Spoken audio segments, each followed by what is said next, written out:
waxa ay ahayd aragti loo arkay riyo aan runtoodu dhaweyn ka dhabayntooduna ay ku gadaaman tahay caqabado waaweyn una baahnaa geesinimo hal adeeg iyo ku dhiirasho waxa aanu ka hadlayo waa dhismaha wadada isku xirta Gaalkacyo iyo Hobyo ee Gob 63 qof ayay ka koobneen guddiga horumarinta iyo baraarujinta bulshada ee Gob oo ahaa isxilqaamayaashii dhismaha wadada Gaalkacyo iyo Hobyo taasoo suuro gelisay rajada dhismaha dekada Hobyo ee aanu maanta joogno 2016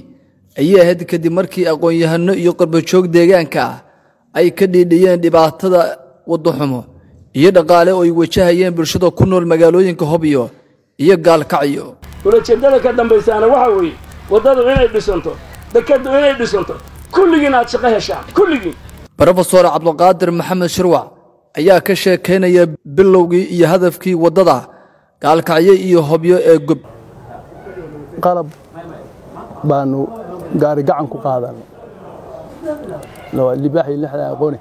baanu badeel iyo garweyn iyo ku aruursanay oo xagee wadan rabnaa inaan dhisno ayaa baabuur hadda wali yaala xarunta oo qof kasto soo booqda looga sheekeeyo baabuurkaas oo baabuurkii aan hawsha ku bilownay ayaa nin guddiga kamida ahaa gudoomiye ku-xigeenka ka ahaa daahir godogodo oo dhintay Allah u naxariisto iyo guriga ku jiro ayaa baabuur magaciisa baabuurta waa la iga badiyaa qooqanta baabuurka ayuu waxana waataan ku qarsada oo kor saarta baabuurkan ka bilownay in hadda lugu aan oo Cabdiraxmaan dhibic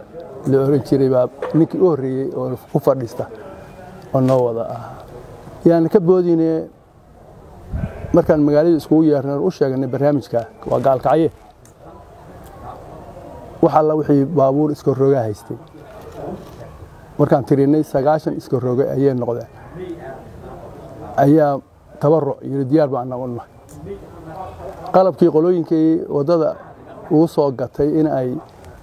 dekada dhisaan oo iska xareeyay ayaa ayagana qalabkoodii yani iska wuxuu qabso noogu deeqay dad badan ayaa u arkay dhalanteed iyo rajo aanu hadaf lahayn dhismaha wadada isku xirta Hobyo iyo Gaalkacyo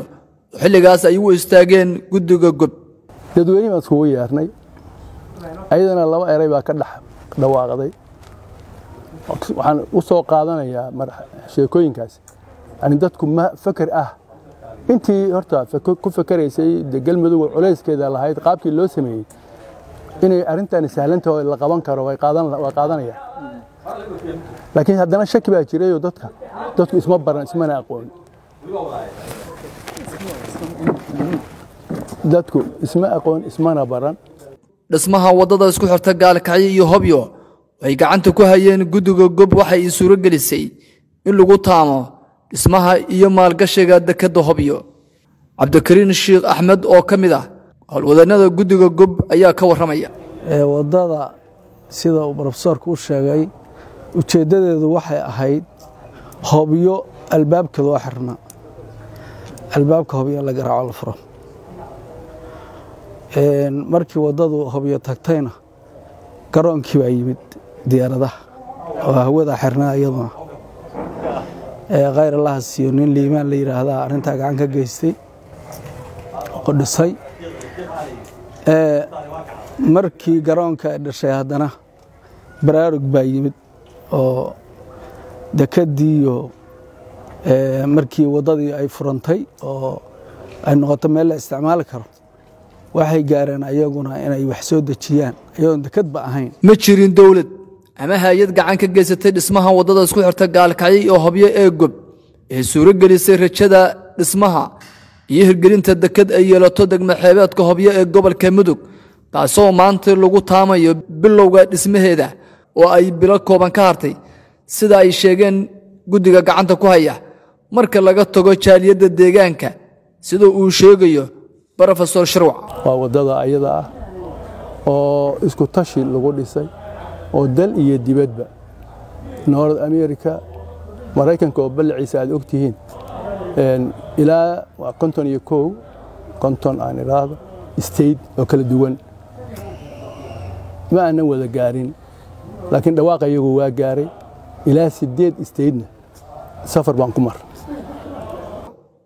hadafkii guuleystay ee guddiga horumarinta iyo baraarujinta bulshada ee gob ee ku aadanaa dhismaha wadada isku xirta Hobyo iyo Gaalkacyo taasoo cabirkoodu gaaraya 260 kilomitir ayaa maanta maraya dhismaheedu 210 kilomitir waxayna taasi suuro gelisay in maanta maalgashi iyo dhismo lagu sameeyo deked ay yeelato magaalo xeebeedka Hobyo ee gobolka Mudug oo loo arkayo inay tahay bardhaxaad il dhaqaale u noqonaysa dawlad goboleedka Soomaaliyeed ee Galmudug